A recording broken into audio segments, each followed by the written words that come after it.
In previous chapters, we've looked at the definitions of black, white, and Negro. Neither of these terms actually represent skin complexion. We established how each term carries unknown literal, legal, and spiritual implications. Now we'll look at the little-known courtroom drama starring Abraham Lincoln. This mind-blowing story brings the terms black, white, Negro, mulatto, and more head-to-head with each other. We titled this chapter of Black Epidemic, Lincoln the Lawyer, Negroes, and Moors.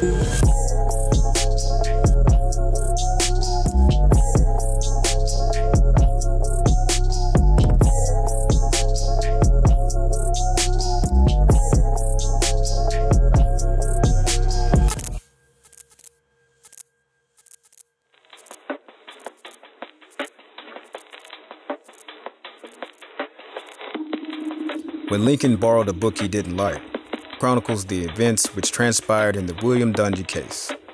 In January 1855, a small feud caught fire between Joseph Spencer and his brother-in-law, William Dungy. Spencer began spreading rumors that Dungy was a Negro. Slanders from Spencer included insults such as Dark Bill and a nigger married to a white woman. Accounts from the court case quotes Spencer went from house to house, gabbling. Yes, gabbling, that Dungy was a nigger. It is apparent Dungy had dark skin. This was worse than a personal insult, for Illinois' black law, as modified only 2 years earlier, had restricted the immigration into Illinois of any free black person. If Spencer's allegation went unchallenged, Dungy's very marriage was at risk, as well as his property and right to remain in Illinois. Dungy sought legal counsel for the matter and hired an attorney. The attorney's name, Abraham Lincoln.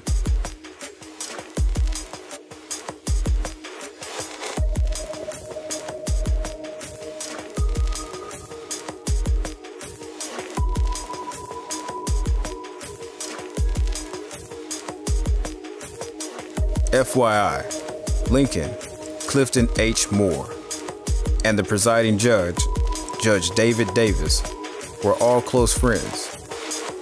Moore and Lincoln were close colleagues and worked as lawyers for the Illinois Central Railroad. Moore and Judge Davis were real estate partners, which later made them extremely wealthy.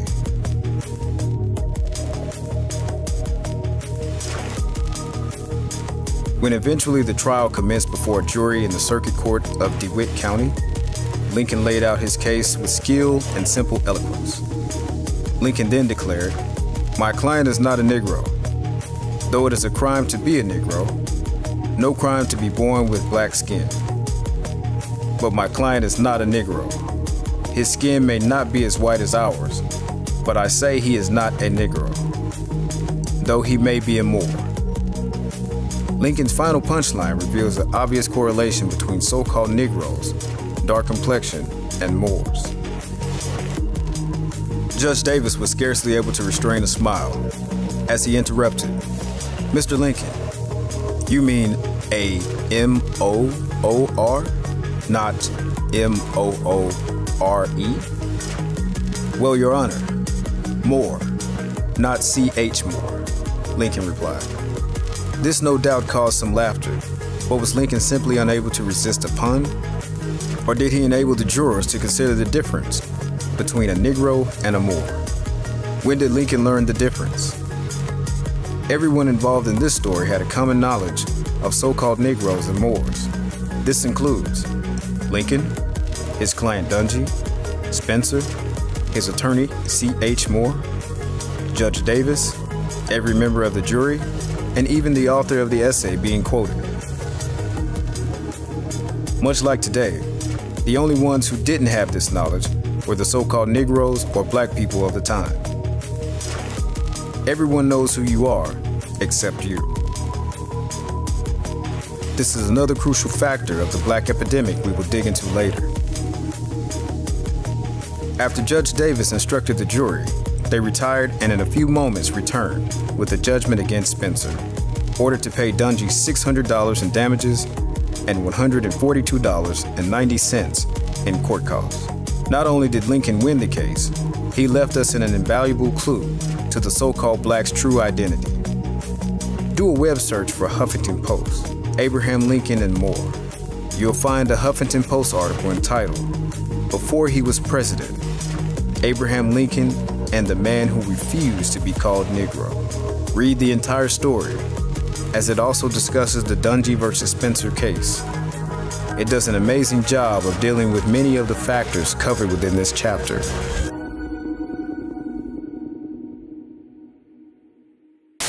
But wait, there's more. Etymology of Moor, from Old French, Moor, from Medieval Latin, Morus, from Latin, modus, inhabitant of Mauritania, Roman Northwest Africa, a region now corresponding to northern Algeria and Morocco, from Greek, moros, perhaps a native name, or else cognate with moros, black. But this adjective only appears in late Greek and may as well be from the people's name as the reverse. You are a Moor. Here we have complete reference to a people. No delusions to property, inventions, slavery, death, wickedness, etc. In Act 6 of the Moorish Science Temple of America, Divine Constitution and Bylaws, Noble Drew Ali clearly spells this out. We are teaching our people their nationality and their divine creed, that they may know that they are a part and parcel of this said government, and know that they are not Negroes, colored folks, black people, or Ethiopians, because these names were given to slaves by slaveholders in 1779 and lasted until 1865, during the time of slavery. Knowing what you are not is as important as knowing who you are. This exposes a huge secret held under wraps for centuries. The secret is this: if you are born in America and consider yourself Negro, black, colored, and even African American, you are of Moorish descent. Like Lincoln, many people of other nationalities know your true history. Everyone knows who you are, except you. Yet they are reluctant to tell you. Why is this? We'll discuss this issue in greater detail in the next chapter of Black Epidemic.